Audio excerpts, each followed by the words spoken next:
Bhaskar news रो जो बापालो डाकटा कैलाश भाई को पूरा हीरो करदेला। एल्बम तो शूटिंग सरी गला, एबे खाली फिल्म पाइबा जा बाकी रहिला।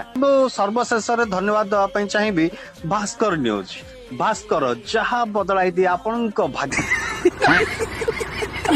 ए दुई जन को जानी पारुछंदी, ए दुई जन एबे सोशल मीडिया को दोहलेगी पूरा ट्रेंडिंग रे अछंदी म।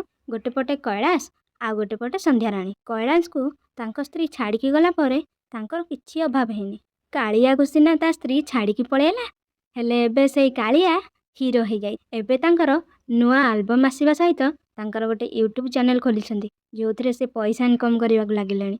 आउ एपटे इंस्टाग्राम रे भी फॉलोअर्स बढ़िछंती। से झियो छाड़ी गले कोन हैला, एबे भाई हमर हाईलाइट हेले ना। ए सब किछि आम मीडिया वाला भाई को पई हेछि, स्पेशली भास्कर न्यूज पई म। आउ सेपटे संध्याराणी मीडिया वाला थ्रो रे तांको प्रेमिक को पाई जाइछंदी। एबे जगत बंधु तो तांको आपणे नै छंदी। एबे से माने भी सोशल मीडिया रे यूट्यूब एबे संध्याराणी भी सोशल मीडिया आउ यूट्यूब